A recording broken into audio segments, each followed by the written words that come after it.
A couple of months ago I took a visit to Bike Park Wales. If you've ridden here, you'll know that there are so many different trail options to ride. So many in fact that half the time you forget what trail you're even riding.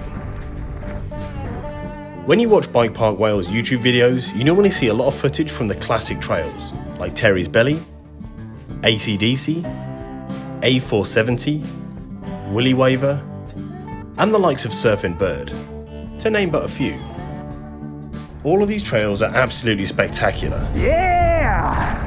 But today, I want to explore 3 of the shorter trails that you can take as an alternative ending to some of the more popular trails. So, let's take a look. The first section we're looking at today is called Forest Bump. You join it towards the end of Melted Welly. As I mentioned before, it's basically an alternative end section. Dropping in, it's not long before you realise why this trail has bump in the title. The actual trail surface is made of these chunky rocks, rather than the smooth hard-packed gravel that you see on a lot of other trails. This one is one of the first trails that we rode today, so we're still warming up and taking things a bit cautiously.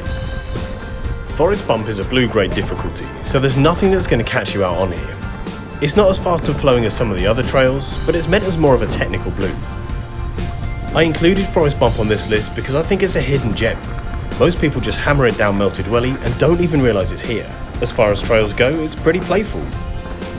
I'd say that it's similar to a descent that you might find at a popular trail centre, somewhere like the Forest of Dean for example. It has a few rollers, some smaller drops and cool turns. If you're warming up for a day at the bike park or just looking for something a bit more natural, this is a great option. Because we're riding in a big group, we ended up getting a bit bunched up, but we're just here having an easy ride down and enjoying ourselves. If you want to spice things up, you can definitely ride this trail a lot faster than we did. So the end of the trail comes out at the same point as Melted Welly, so if you decide to split off and ride this one as your mates carry on riding the Welly, you can all meet in the same place at the bottom. This next trail is called Bushwacker. Bushwacker basically mirrors the last section of Kermit down to the trail centre, but it's a beefed up version of this popular green. It definitely rates high on the funometer.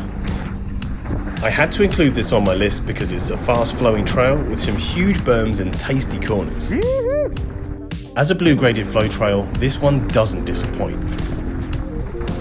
The reason this trail may not get the credit it deserves is because it starts alongside a lot of other great trails like Norkel, Insufficient Funds and Snakebite. These are all popular trails that overshadow Bushwacker. To be honest, you can't go wrong picking any of these trail options. If Bushwacker was at your local trails, this will be the most popular section there for sure, but because there are so many trails here at Bike Park Wales, it gets forgotten about. Near the end of the trail, it joins on with Kermit and Deep Navigation to bring you out right by the trail centre. This is a short trail section, but it's well worth the ride. You should definitely give it a go on your next trip. The last trail I want to talk about is Snakebite.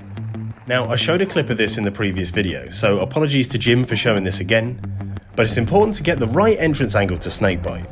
Oh, you alright, dude? Yeah. That was absolutely awesome. This is another red, rocky, technical trail that makes you glad you're on a full suspension bike. The reason I included this trail on the list is because it's an engaging ride. You really have to look where you're going and focus on what you're doing. It's a different experience to the other flow trails in the park. It feels nice to break up the flow with a bit of slower technical riding. Although short, there's plenty that can catch you out on this trail. Because it's a slower red trail, it may not be everyone's cup of tea, but I like riding natural looking trails, so this fits right into my wheelhouse. Essentially, it's a slightly slower and more technical alternative to Insufficient Funds. Short, sweet and punchy. So there you have it, 3 lesser known alternative trail endings. Let me know your favourite underrated trail in the comments. Remember to hit the subscribe button, it's free after all, and I'll see you next time. Yeah!